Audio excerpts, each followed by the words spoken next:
There is a specific kind of person who will stay up until 2 a.m. to talk a friend through a crisis, only to lie awake for the next 3 hours convinced they are fundamentally unlovable. They spend their days pouring every ounce of their energy into the people around them, yet when they look in the mirror, they feel an icy sense of worthlessness that no amount of external praise can melt. If that description feels uncomfortably familiar, you need to understand that your kindness and your self-hatred are not two separate things happening in the same body. They are actually the exact same mechanism wearing two different masks. This is the psychology of the benevolent self-hater, and the reasons behind this behavior are as fascinating as they are quietly devastating. For many, this pattern began in a childhood where love felt like a moving target. If you grew up in an environment where affection was conditional, based on your grades, your mood, or simply whether the adults in the house were having a good day, you learned a dangerous lesson very early. Love is not a right, it is something you earn. You discovered that the fastest way to feel safe was to become indispensable, to make yourself so useful that people couldn't afford to let you go. Over time, this rewires your nervous system until giving stops being a choice and becomes a compulsion. You don't know how to exist in a relationship unless you are serving a specific function. Psychologists call the internal map you carry a negative self-schema. It is a deeply held belief that you are fundamentally flawed, undeserving, or less than everyone else.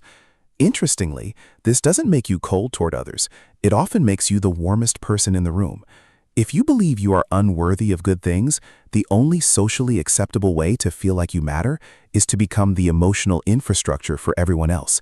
You become the one who remembers every birthday, who notices the exact second a friend's tone changes, and who checks in when everyone else has moved on. But there is a hidden cost to this emotional intelligence. Underneath every act of kindness, there is a silent internal accounting taking place. Each helpful gesture is tabulated as proof that you have a right to exist for one more day. Research shows that while giving to others generally increases well-being, the motivation behind the gift changes everything. Giving from a place of security feels like an open hand, but giving from a place of self-hatred is closer to a desperate transaction. You are hoping that if you are good enough, no one will notice how broken you feel inside. This also explains why many people in this position are extraordinary listeners.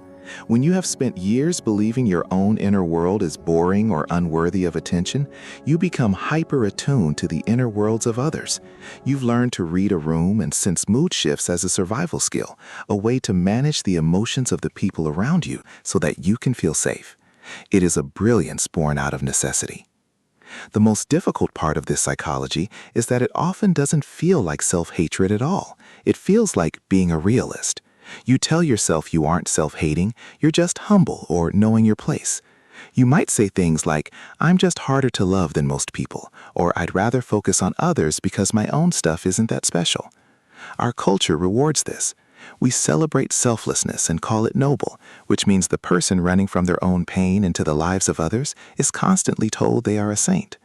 Those compliments land in a strange place because they are exactly what you need to hear, yet they feel completely beside the point. There is also a specific, unnamed grief that lives in people who function this way. It is the grief of having been an adult in a child's body, carrying emotional weights that were never yours to hold. You learn to suppress your own needs so thoroughly that as an adult, you might genuinely struggle to even identify what you want. If someone asks what you need, you might feel a flicker of panic. To need something is to open a door that was shut long ago for your own protection. It is important to remember that these two parts of you can exist at the same time. The warmth you give to others is absolutely real, even if it comes from a wounded place.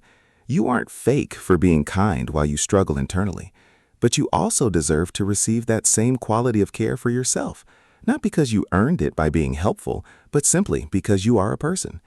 Healing from this doesn't look like waking up and suddenly loving your reflection. It looks like a long, slow, and often uncomfortable argument with that internal voice. It happens incrementally on the days when you decide to let someone else help you, or when you finally stop believing the lie that your value is tied to your usefulness. If this feels uncomfortably specific, that recognition is actually the beginning of the shift. Most people spend their lives caught in this pattern without ever realizing it is a pattern. The fact that you can see it means you are no longer just a character in the story. You are starting to realize you can be the author. You don't have to earn your place in your own life. You are already in it.